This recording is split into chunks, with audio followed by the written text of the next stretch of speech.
यमुना नवीद। अच्छा जी फ़रहाद, आपने जो लिखा है वो बिल्कुल ठीक लिखा है।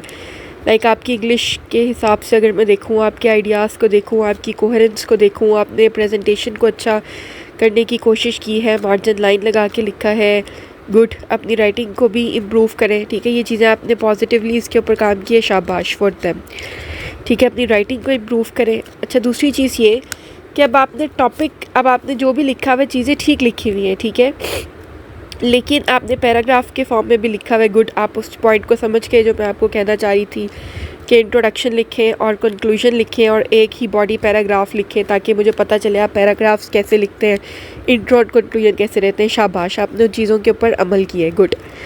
अच्छा, अब आपका प्रॉब्लम क्या है? इंग्लिश भी आपकी ठीक है, मसला ये है कि अब सवाल क्या था आपका? ऐसे का टॉपिक था universities as agents of change, ठीक है। आपने उस टॉपिक के ऊपर ज़्यादा नहीं लिखा। आपके अगर यहाँ से लेकर आप यहाँ तक देखिए तो आपने एजुकेशन के ऊपर बात की है, ठीक है। आपने बात करनी है कि women universities and agent of change कैसे है, ठीक है। अगर औरतें हायर एजुकेशन लेंगी तो आपने इसके ऊपर कितनी डायमेंशंस को आप हिट कर सकते थे।